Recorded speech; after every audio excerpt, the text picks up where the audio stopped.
Hell in High Heels by Brandon L. Breeze, from the original collection Love and Nightmares, available now on Amazon. In the blink of an eye, Liliana shed her haggard and demonic appearance, her dull, colorless skin becoming supple and taut. She stood tall and erect, no longer crouched, now the embodiment of feminine sensuality. Clad in a flowing top, skin-tight black leather pants, and spiked high-heeled boots, Liliana ascended to earth like a wild feline on her nightly prowl. She had until dawn to fulfill the order handed down to her straight from the devil himself, claim the soul of a good man, and condemn him to hell. For a demon with the power to shapeshift and knowledge collected over the span of a century, Liliana thought the task to be manageable. But she was mindful of the catch. Not only did the soul have to be pure, it had to be given willingly. The rain-soaked pavement shimmered, reflecting the glow of bright lights and a myriad of captivated faces. Liliana moved with every bit the style and grace of a fresh-faced Monica Bellucci striding down the cobblestone streets of Sicily. She entered a random nightclub that looked like it had once been high-end, but was now a little less exclusive. All heads turned, men gawking and salivating, women rolling their eyes in quiet judgment.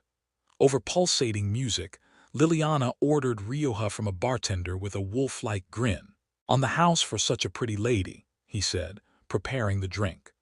Liliana managed a slight smile before throwing back a gulp and scanning the dimly lit room for prey. She normally liked to study her subjects and get to know them inside and out, but with limited time, a once-over would have to do. What a bunch of sorry souls. Not more than a few seconds passed before a man tried his luck with her. He was 30-something, shortish, and had slicked back hair. Besides being sexy, what do you do? He apparently thought himself a playboy to approach a woman of Liliana's caliber with such a pedestrian pickup line. She knew his type all too well. He likely had a wife and kids at home, but slipped out in hopes of buying some fun. He definitely wouldn't serve her purpose. Sidestepping the greasy loser without saying a word, Liliana headed toward a young-looking guy sitting alone in the corner.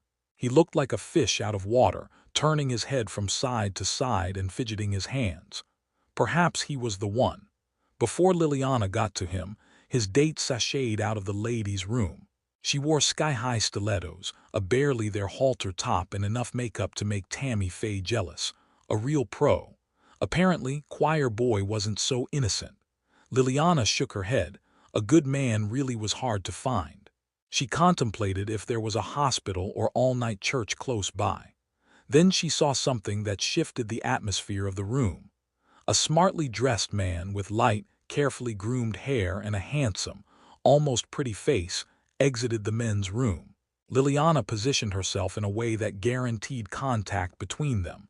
As soon as it was made, she spilled her drink onto the floor with a coquettish, "Oops." "I'm so sorry," the man said. "I guess I wasn't looking where I was going." "Oh, it's all right," Liliana said, melodramatically checking her clothes for stains. "Let me buy you another drink," he said, leading her back toward the bar. "What are you having?" "I'll have whatever you're having," Liliana said. "I don't drink actually." "Really?" Liliana's brow shot up, as did a flame of hope. "What are you doing in a place like this?" "I was supposed to meet someone who picked this spot, but they canceled on me." Liliana wet her lips. "Who were you meeting? A girlfriend?" "No, I don't have one of those." "Your wife?" "Nope, I don't have one of those either." The young man smiled coyly and rubbed his forehead. "I was just meeting a friend." "I see." Liliana propped her elbow on the surface of the bar and rested her chin on her hand, analyzing the stranger. He wasn't fawning over her like most men she encountered. There was something off about him, but time was of the essence. "So what's your name, cutie?" "Mark," he said. "And you are?" "I'm Liliana," the succubus said. "How about we skip that drink, Mark? Do you think you could drive me home?" Yeah, I guess so," Mark said, seemingly not quite sure of his answer. "Do you live nearby? We'll be there before you know it." Mark led Liliana out of the crowded venue. A few bar hoppers surrounded the exit acting tough, but were mostly just full of bluster. "Damn girl," yelled a black guy who was as big as a mountain and about as refined. "What's yo' name?" Liliana raised her chin and stepped past without acknowledgement. "Fuck you," he retorted with the utmost earnest, his friends taunting and laughing. "Don't worry about them," Mark said as he craned his neck, appearing to make sure none of them followed.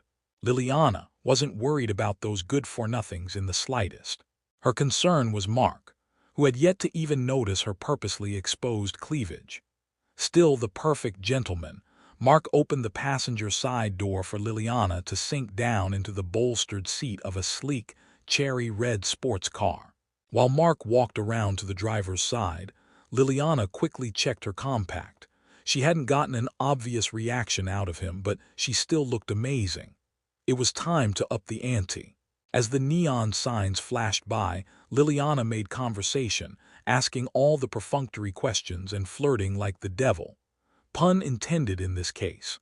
Regardless, Mark showed little interest. He kept his eyes forward and followed Liliana's directions that led nowhere. The succubus was in foreign territory. One look into her emerald eyes had made holy men succumb to her every whim. After glancing at the car's ticking digital clock, she knew she had to really pour it on. "Mark," Liliana purred, "what would you do to make love to me?" "Huh." Mark shifted uncomfortably, his hands gripping the steering wheel until his knuckles turned white. "I don't normally do anything like this," Liliana continued. "But there was something about you, Mark. I knew from the moment I saw you I had to have you." Mark stammered, searching for words that weren't there. Liliana unbuttoned the front of her top. Now only sheer lace covered her supple breasts. She rubbed Mark's inner thigh and whispered in his ear. "If I promised to make love to you, would you give me your heart and soul?" Mark froze, his face as pale as a death. "Just give in, baby." Liliana bit her lip and moaned slightly seductively. "You don't understand," Mark choked out. "I have a commitment with somebody. There's nothing that'll make me stray. That's not what you said in the bar." Liliana traced her fingers further up Mark's thigh. "What can I do to change your mind?" Mark pushed her roaming hand away. "I'm sorry, there's nothing you can do. But I need you." Liliana leaned in close enough that Mark could feel the quickened beat of her heart. "Don't you want me?" Mark jerked the steering wheel to the side and off the shoulder of the road. "Look," he said, his expression taut and stern. "I'll take you home, but that's it."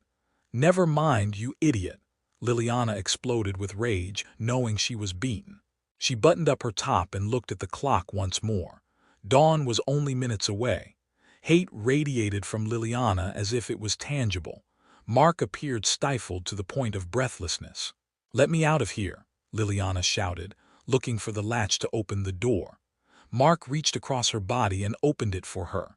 Liliana exited the car and scurried down the road, barely able to keep her form. Sharp teeth began to jut from her mouth, and her fingers were transforming back to gnarled claws. Her mind raced, dreading Satan's wrath. As the first rays of the dawning sun shined down on the street, Liliana's human facade dissolved entirely. Shadowy figures surrounded her. Liliana howled in protest, but it was in vain. The dark, malevolent entities clawed at her flesh and dragged her back down into the abyss. At home, Mark settled into bed, still visibly rattled over his harrowing experience. He nudged his sleeping lover's shoulder. In an exasperated voice, he whispered, John, wake up. You won't believe the night I had."